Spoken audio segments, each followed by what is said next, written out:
มื้อนี้สิเข้าไปทำกองรอเนาะคำตีก็มาหลายเทื่อแล้วแต่ว่าเทื่อนี้ลองเบิ่งว่าสิมียังมีการเปลี่ยนแปลงนี่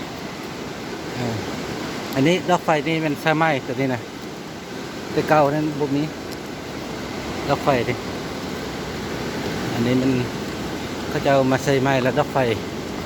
อันนี้ก็ในถ้ำด้วยบรรยากาศในถ้ำเสียงอย่างเสือเลยมันน้ำตกเพราะว่ายามนี้มันก็น้ำน้อยเนาะมันก็มีบอลตื่นบอลเลิกนี่บางบอลอาจจะได้ย่างเพราะว่าน้ำมันตื่นไล่ตื่นย่างตามดอนนั้นให้กัปตันเหือนั้นเอาเหือขึ้นเมื่อนี้ก็วันที่25เดือน2ปี2025นี่ก็มันเหือเนาะอันนี้มันเหือที่ว่าเขาจะมาไว้บริการแค่คนมีหลายลำก็อาจจะประมาณ100 ลำนี้ที่มีอยู่นี่สีสายเหือลำนี้กัปตันสีสายเหือลำนี้นี่แหละจีขี่ได้3 คนที่ว่าใหญ่เติบโอเคเอาไปเบิ่งกันเลยเด้อเริ่มมาเด้อเริ่มเข้ามาในถ้ำแล้วแต่ว่ามันก็เบิ่งเห็นยากเนาะมันมืดอันใดนี่ก็เห็ดค้ามาตรฐานสะดวกสบาย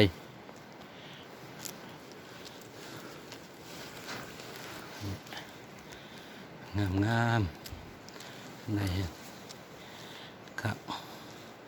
นี่เด้อทำกองรอพวกเราเคยได้มาต้องมาเบิ่งมาสัมผัสตัวจริงเนาะนี่ธรรมศาสตร์สร้างขึ้นล้วนๆ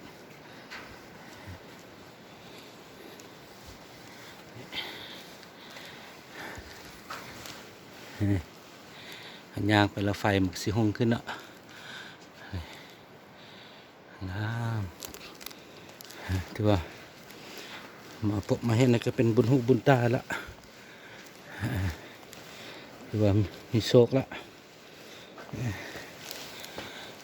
งานแท้นี่เด้อนี่ว่าไปอีกเต็มได้1 บอลแขกยืนให้แล้วก็สุดกับพันละแต่ว่าสำนี้ก็งามเป็นความเพิ่งพอใจที่สุดละสิทายบัดไปบนหน้าสิทายให้มาเบิ่งมาเต็มได้หมดละเด้อจุดเที่ยวชม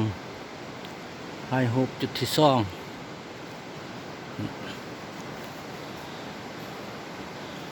ขี่จากจุดที่1มากะก๋วยเตี๋ยวบ่ฮอด5 นาทีถ้าฮอดจุดที่2นี่อันนี้เนาะหินงอกหินย้อยลองต้องแต่งนี่ธรรมศาสตร์เนื้อสีมือมนุษย์อันนี้เนาะความประดิษฐ์ความละเอียดอ่อนของธรรมศาสตร์นี่มนุษย์ในเฮ็ดบ่ได้ได้เป็นอันนี้งามอันนี้เห็นบ่มนุษย์นี่เห็นบ่เป็นดอกอันนี้ธรรมศาสตร์สร้างแปลงขึ้น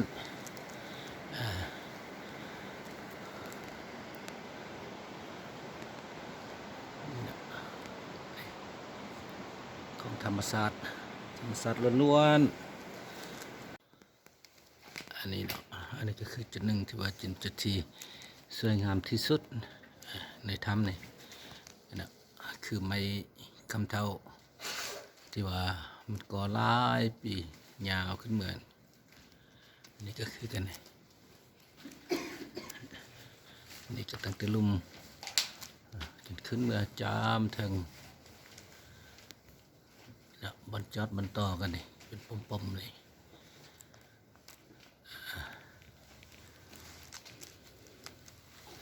นี่เด้อทำกองรอความสวยงามของธรรมศาสตร์ผู้ใดบ่เคยหูบ่เคยเห็นก็มาเด้อมาเบิ่งมาชมอันนี้จะมาถึงจุดสุดท้ายของจุดที่ว่าสมหินงอกหินย้อย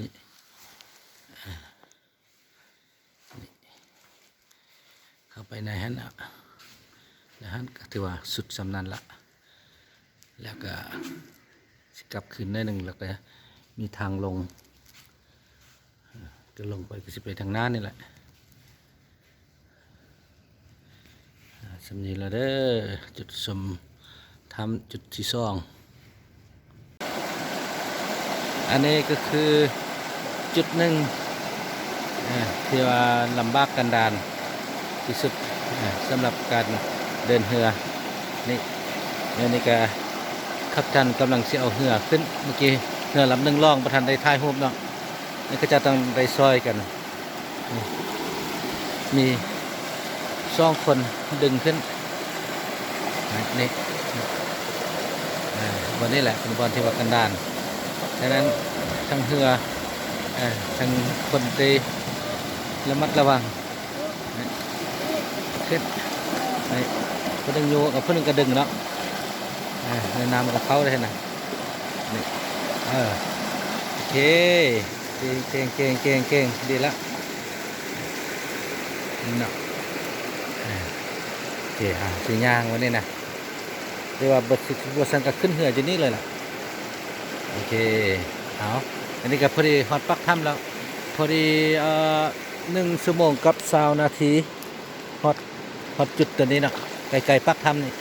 พอดีออกไปปักถ้ำแล้วก็พอดี1 ชั่วโมงครึ่ง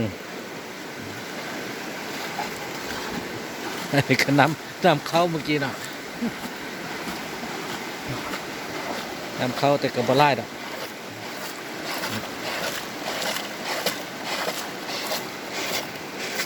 อันนี้แหละความตื่นเต้นแล้วก็ล้าวใจ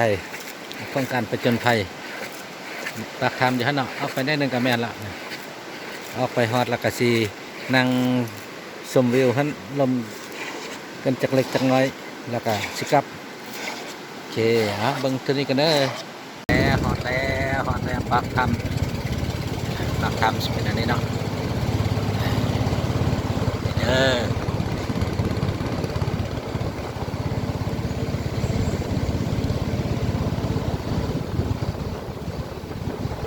พอดี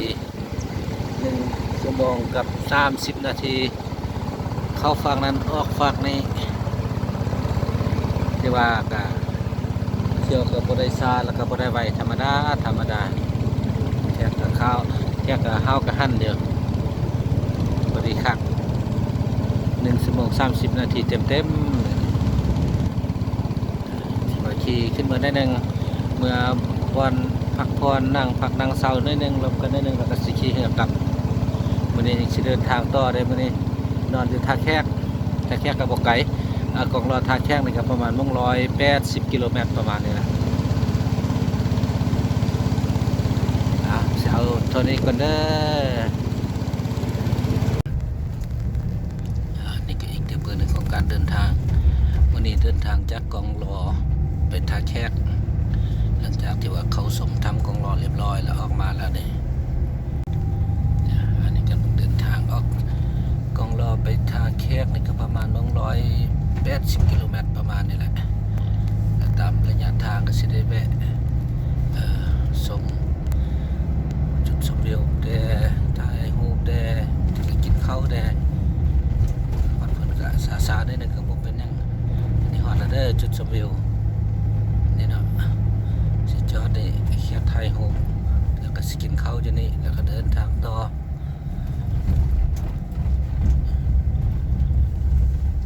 นี่เนาะอันนี้เราจะถึงหน้านี่ตัวนี้แหละจุดชมวิวภูผามานแม่น่ะภูผามานโอเคสิจอดได้เด้อถ่ายรูปกันฮอดแล้วเด้อจุดชมวิวภูผามานยืดจุดนี้ก็จะมีสายสลิงเนาะสำหรับชีพไลนิ่งสายสลิงนี่อยู่ลุมนี้จากลุมนี้ก็สิขี่ไปห้าผู้ต้นทับอิฐนะที่หนึ่งนั้นจากนั้นก็สิยางข้ามขั้วไปห้าตัวที่ซอกตัวข้าวๆฮะเนาะคือสกายวอล์กนั่นแหละ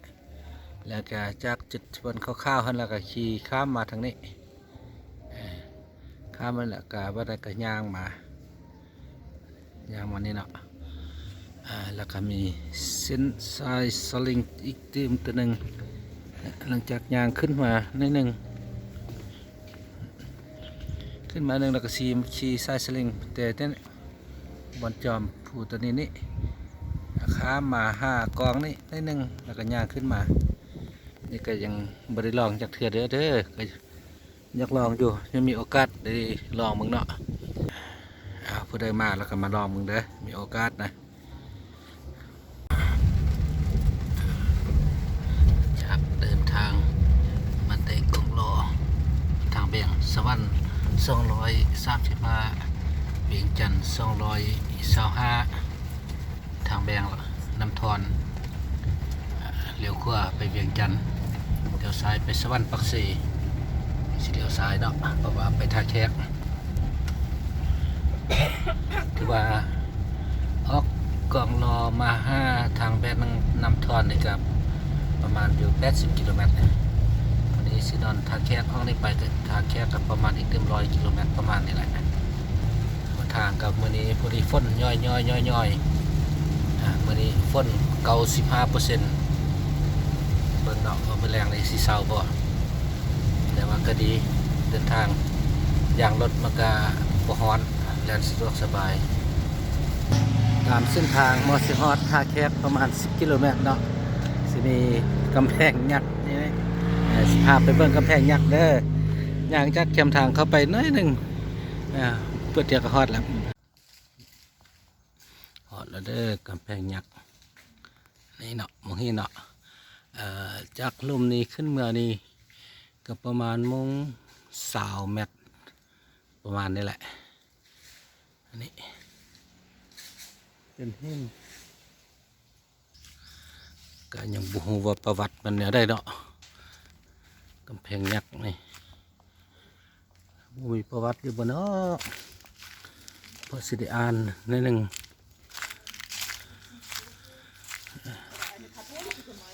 เนาะกำแพงยักษ์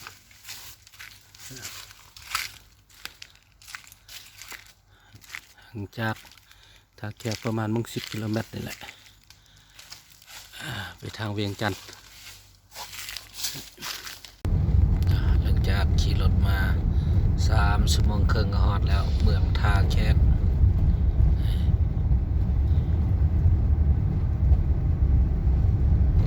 ท่าแขกในแขวงขมวนเนาะเจอปักสันมันบุรีคำใสจากกองรอมากะ3 ชั่วโมงครึ่งออกกองรอ12 โมงรวมทั้งแวะถ่ายรูปแวะกินข้าวเข้าห้องน้ำสุดท้ายจะมาฮอดแล้วท่าแขกนี่จะเป็นเมืองหนึ่งที่ว่าสวยงามตอนนี้กันเด้อฮอดแล้วเด้อ